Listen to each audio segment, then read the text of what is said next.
ഞാൻ എൻ്റെ പേജിൽ രാഷ്ട്രീയം ചർച്ച ചെയ്യാറില്ല കേട്ടോ. പക്ഷെ നമ്മുടെ മുഖ്യമന്ത്രിയുടെ ഇന്നത്തെ പ്രസ്താവന കേട്ടിട്ട് സത്യം പറഞ്ഞ രോമാഞ്ചം. നാട്ടിൽ വിജയും നമ്മുടെ നാട്ടിൽ ഇങ്ങേരും പണി തുടങ്ങിയാണ്ടല്ലോ.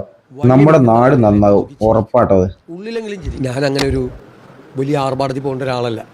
ഞാൻ കരുതുന്നത് ഞാൻ 30-40 വണ്ടിയായിട്ട് കോൺവോയ് ആയിട്ട് യാത്ര ചെയ്താൽ വഴി നിൽക്കുന്ന ആളുകൾ എന്നെ നോക്കി ചിരിക്കും, ഉള്ളിലെങ്കിലും ചിരിക്കും, പരിഹസിച്ചിരിക്കും.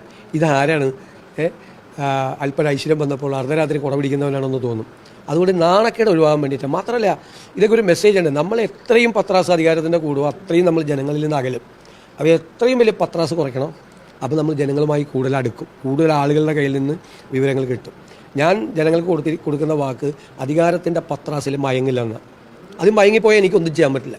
അതുകൊണ്ട് ഞാൻ മനഃപൂർവ്വം നിർബന്ധിച്ച് പറഞ്ഞതെല്ലാം ഒഴിവാക്കാൻ നോക്കുകയാണ്. പോലീസ് നേരിടുന്ന വലിയ പ്രശ്നമാണ്. കാരണം മുഖ്യമന്ത്രിക്ക് Z+ കാറ്റഗറിയാണ്, വലിയ സെക്യൂരിറ്റി സംവിധാനം ആവശ്യമുള്ളതാണ്. പക്ഷേ ഞാനത് അനുവദിക്കില്ല. അത് വേണ്ട. അല്ല, അത് നമുക്ക് നോക്കാം. അവിടെയുള്ള എന്തായാലും ഞാൻ പുതിയ കാറൊന്നും മേടിക്കില്ല. അതിനുള്ള സാമ്പത്തിക ഖജനാവി പൂച്ചപെറ്റ് കിടക്കുകയാണെന്ന് പറഞ്ഞ പ്രതിപക്ഷ നേതാവ് മുഖ്യമന്ത്രിയാകുമ്പോൾ വന്ന് പുതിയ കാർ മേടിച്ചാൽ അത് കൊടുക്കുന്നൊരു മെസ്സേജ് ഉണ്ട്. ചിലപ്പോൾ കാർ മേടിച്ചാൽ ഖജനാവിനൊന്നും സംഭവിക്കില്ല. പക്ഷെ അത് കൊടുക്കുന്ന താഴെത്തട്ടിലുള്ള നമ്മുടെ ഭരണ സംവിധാനത്തിന് കൊടുക്കുന്നൊരു മെസ്സേജ് ഉണ്ട്, ഒരു റോങ് മെസ്സേജ്.